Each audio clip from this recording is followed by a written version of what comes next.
అందరికీ నమస్కారం. నేను మీ కిరా కార్పేని. అంబటి రాంబాబు మాటకొస్తే నా మీద కేసులు పెడతానే వెళ్తావు. ఆడ కేసులు తీసుకోకపోతే నారా చంద్రబాబు నాయుడు గారు, నారా లోకేష్ గారు ఆర్పీని అడకేసుకుని వస్తున్నాడు అంటావు. నాకు నచ్చిన, నాకు ఇష్టమైన, నా అభిమాన ముఖ్యమంత్రి చంద్రబాబు నాయుడు గారితో ఫోటోలు దిగితే నాకు ఫోటోలు ఇవ్వద్దు అంటావు. అసలు నా గురించి మాట్లాడే స్థాయి నీకుంది అంబటి రాంబాబు? 2019 నుంచి 2024 మధ్యన జగన్మోహన్ రెడ్డి అండదండలతో, అధికార దుర్వినియోగంతో, అధికార అహంకారంతో, అధికార మదంతో నువ్వు చేసినటువంటి విచ్చలవిడి పనులు, ప్రసంగాల గురించి మాట్లాడమంటావా? శాసనసభ్యుడిగా మంత్రి హోదాలో ఉన్న నువ్వు సంజు సుక్కు గంట అరగంట అని సంబోధిస్తావా? సంక్రాంతి సంబరాలని ఆంబోతి మాదిరిగా డాన్స్ చేస్తూ అడ్డదిడ్డంగా పేటీఎం బ్యాచ్ ని కూర్చోబెట్టి నిలబెట్టి సామాన్య ప్రజలకి శాంతి భద్రతలకు ఆటంకం కలిగిస్తావా? పోలవరం అనేది ఎవరికి అర్థం కాదు, ఎందుకంటే నాకు అర్థం కాదు కాబట్టి అని సిగ్గు లేకుండా జర్నలిస్టుల ముందు, సోషల్ మీడియా ముందు మాట్లాడతావా? ఒక నీటిపారుదల శాఖ మంత్రిగా ఉండి సొంత అల్లుడే మా మామకు ఓట్లు ఇద్దు, గెలిపించొద్దు, దుర్మార్గుడు, నీచుడు అని అనిపించుకుంటావా? అనిపించుకున్నావుగా నువ్వు. ఒకటే రెండా నీ గురించి చెప్పుకుంటూ పోతూ ఉంటే నీకు సంస్కారం లేదు, మానవత్వం లేదు, రాజకీయం తెలియదు, నువ్వు మనిషివే కాదు. అసెంబ్లీలో నీ మాట తీరు, నడి రోడ్డు మీద నీ మాట తీరు ఎంత దుర్మార్గంగా ఉంటాయి. నేను నా పార్టీ కోసం చాలా నిజాయితీగా కష్టపడుతున్నా. నువ్వు మాటకొస్తే స్క్రీన్ పెట్టుకొని నా ఫోటో పెట్టి నేను నీకు చెప్పేది ఒకటే అంబటి రాంబాబు, నీకు దమ్ముంటే కిరాక్ కార్పి ఎక్కడ డబ్బులు తీసుకొని పనిచేస్తున్నాడో నువ్వు చూపించు. నేను నీలాగా అడ్డదిడ్డంగా రాలా, నీలాగా నేను ప్రజలు మోసం చేయలా. నేను ఒక కమిడియన్ గా ఉన్నా, నేను ఒక బిజినెస్ చేశా, అన్ని వదులుకున్నా. ఈ రోజు నా పార్టీ కోసం, నాకు నచ్చిన నా నాయకుడి కోసం పరిగెడుతున్నా. గుర్తుపెట్టుకో. అంబటి రాంబాబు ఒక స్క్రీన్ పెట్టుకొని నా గురించి సీమరాజా గారి గురించి మాట్లాడాడు. ఒకసారి విందాం. ఈయన సీమరాజా, ఈయన కిరా కార్పి. వీళ్ళిద్దరూ తెలుగుదేశానికి అనుకూలంగా విచ్చలవిడిగా మాట్లాడతారు, బూతులు కూడా మాట్లాడతారు. అంబటి రాంబాబు మాట్లాడే మాటలు మీరు విన్నారు, చూస్తున్నారు కూడా. ఆయన వచ్చి సీమరాజా అంట, నేను కిరా కార్పి అంట, మేము ఇద్దరము విచ్చలవిడిగా బూతులు మాట్లాడతామంట. మరి అంబటి రాంబాబు అదే స్క్రీన్ మీద కిరా కార్పి ఏం బూతులు మాట్లాడినాడో చూపించు, ప్రజలకు వినిపించు. ఈయన మరి పద్ధతిగా డ్రెస్ ఐరన్ చేయించుకొని, మంచిగా హెయిర్కి దువ్వుకొని, చేతులు కట్టుకొని, ఈయనంత గొప్పోడు లేనట్టు, ఈయనకున్నంత డెడికేషను, డిసిప్లిను, ఎడ్యుకేషన్ ఇంకెవరికీ లేనట్టు యాక్టింగ్ చేస్తూ ఆయన సీమరాజా, ఈయన కిరా కార్పి విచ్చలవిడిగా బూతులు మాట్లాడతారు. కిరా కార్పి మాట్లాడినటువంటి దుర్భాషలు కావచ్చు, కిరా కార్పి మాట్లాడినటువంటి బూతులు నువ్వు అదే స్క్రీన్ మీద ప్లే చేయి. నీకన్నా, నీ వైఎస్ఆర్సీపీలో ఉండేటి వాళ్ళకన్నా కూడా కిరా కార్పి కావచ్చు, మీ వైఎస్ఆర్సీపీకి సంబంధించినటువంటి సీమరాజు అయినా బూతులు మాట్లాడతారా? మరి కొడాల నాని భాష, పేర్ని నాని భాష, శ్రీరెడ్డి, బోరుగడ్డ, పంచప్రభాకర్, పోసాని కృష్ణమురళి, రోజారెడ్డి నీ భాష, వల్లభనేని వంశీ అసెంబ్లీలో మాట్లాడినటువంటి భాష నేను ఎప్పుడైనా మాట్లాడానా? మీ వాళ్ళు అన్నీ ప్లే చేయి, చివరిలో నాది ప్లే చేయి. కింద కామెంట్ల రూపంలో చూసుకుందాం ఎవరెంత దుర్భాషలు అన్నారు, ఎంత దిగజారిపోయి మాట్లాడినారు. విచ్చలవిడిగా బూతులు అంటున్నావు. నీకన్నా దిగజారిపోయినోడు ఎవడైనా ఉన్నాడా? 4 సార్లు ముఖ్యమంత్రి అయిన నారా చంద్రబాబు నాయుడు గారిని పట్టుకొని పట్టపగలు కారు డోర్ దగ్గర నిలబడుకొని నువ్వు ఎలాంటి మాటలు మాట్లాడావు? గతంలో అసెంబ్లీలో నారా భువనేశ్వర్ గారి గురించి ఎలాంటి మాటలు మాట్లాడావు? నువ్వు కూడా నా గురించి మాట్లాడుతుంటే జనాలు నవ్వుకుంటున్నారు. చంద్రబాబు దగ్గర, లోకేష్ దగ్గర డబ్బులు తీసుకుని మీరు ఈ రకమైనటువంటి కార్యక్రమాలు చేస్తున్నారు. నీకు దమ్ముంటే అంబటి రాంబాబు, కిరా కార్పి అనే వ్యక్తి, నాకు సీమరాజా గురించి సంబంధం లేదు, ఆయన నీ పార్టీకి సంబంధించిన వాడు, ఆయన కండువా వేసుకొని మాట్లాడుతూ ఉంటాడు. కిరా కార్పి, ఇదిగో పసుపు చొక్కా వేసుకున్నటువంటి ఈ కిరా కార్పి నారా చంద్రబాబు నాయుడు గారి దగ్గర కానీ, నారా చంద్రబాబు నాయుడు గారికి సంబంధించినటువంటి కూటమి సభ్యుల దగ్గర కానీ ₹1 బిల్ల తీసుకున్నట్టు వాళ్ళు నాకు ఫోన్ చేసి ఈ రూపాయి తీసుకోవాలి, అది ₹5 తీసుకొని, ఇది ₹10 తీసుకొని వైఎస్ఆర్సీపీ వాళ్ళని టార్గెట్ చేస్తూ మాట్లాడు అని ఎవరైనా నాతో అన్నట్టుగా నువ్వు నిరూపిస్తే, ఈ పసుపు చొక్కా వదిలేసి తెలుగుదేశం పార్టీ సోషల్ మీడియా నుంచి వదిలేసి తెలుగుదేశంలోనే లేకుండా పోతా. నువ్వు నిరూపించగలవా?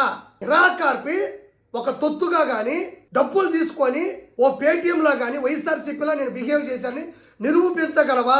నువ్వు ఖచ్చితంగా నిరూపించాలి. నేను డబ్బులు తీసుకొని మాట్లాడుతున్నా అంటావు కదా.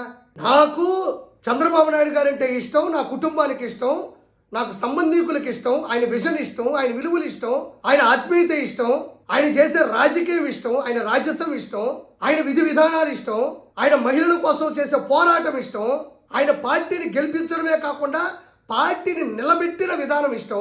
మీలాంటి వాళ్ళని, జగన్మోహన్ రెడ్డి లాంటి గొడ్డల పార్టీని దరిదాపుల్లో లేకుండా 11కి పరిమితం చేసిన ఆయన తెగు అంటే ఇష్టం, ఆయన కృషి పట్టుదలంటే ఇష్టం. 7-10 వయసులో కూడా మీ జగన్మోహన్ రెడ్డి 10 నిమిషాలు కూర్చొని మాట్లాడాలంటేనే కోసాలు కదిలిపోతాయి.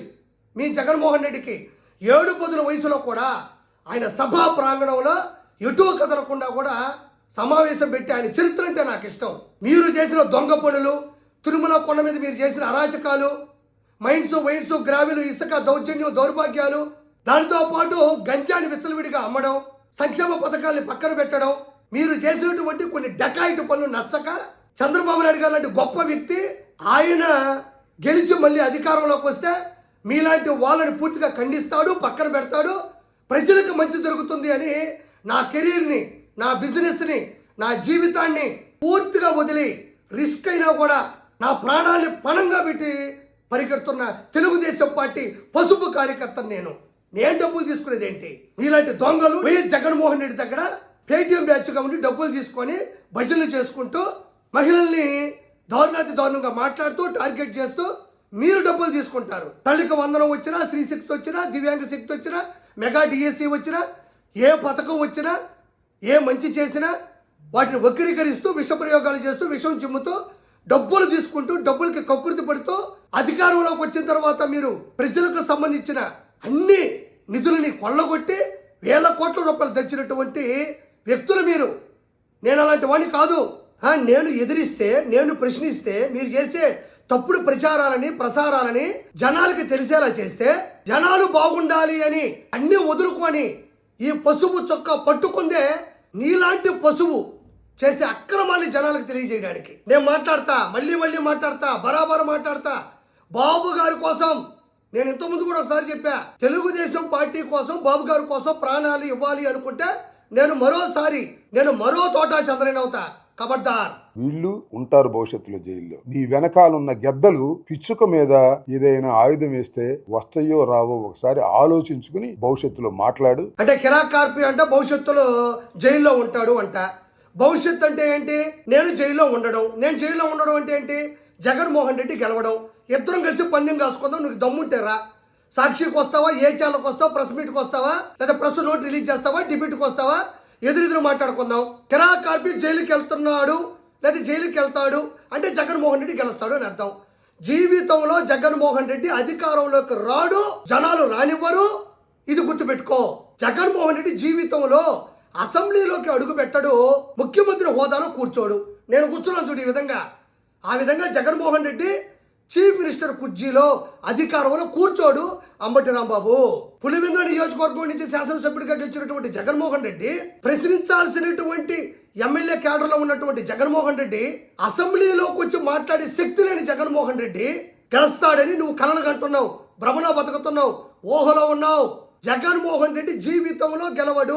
ఆయన చేసిన అరాచకాలు, ఆ మాట్లాడే పద్ధతి, పేపర్ చూసి కూడా మాట్లాడలేని విధానం, ఎక్కడ ఎవరు గంజాయి బ్యాచ్ ఉన్న వాళ్ళని పరామర్శించడం, పిలవని పేరంటం పేరుతో మామిడికాయ రైతులు, పత్తి రైతులు, ధాన్య రైతుల దగ్గరికి వెళ్ళి శాంతి భద్రతలకు ఆటంకం కలిగించడం, టైర్ కింద వేసి తొక్కేయడం, సొంత చెల్లిని కన్న తల్లిని బయట పడేయడం, బాబాయిని పైకి పంపేయడం, సునీతమ్మను పట్టించుకోకపోవడం, ఇవన్నీ చూసినటువంటి జనాలు ఆంధ్ర రాష్ట్రాన్ని అప్పుల్లో ముచ్చడం, కాలేజీల్లో, స్కూళ్ళలో, యూనివర్సిటీలో పట్టపగలు మిట్ట మధ్యాహ్నం గంజాయి అమ్మడం, శ్రీరెడ్డి, బోరుగడ్డ నీలాంటి వాళ్ళ చేత బూతులు తిట్టిస్తూ, పేటీఎంలో అమౌంట్ వేస్తూ, బూతులు తిట్టిస్తూ ముందుకెళ్తున్నటువంటి ఏదైతే జగన్మోహన్ రెడ్డి ఉన్నాడో జీవితంలో గెలవడు. గుర్తుపెట్టుకో.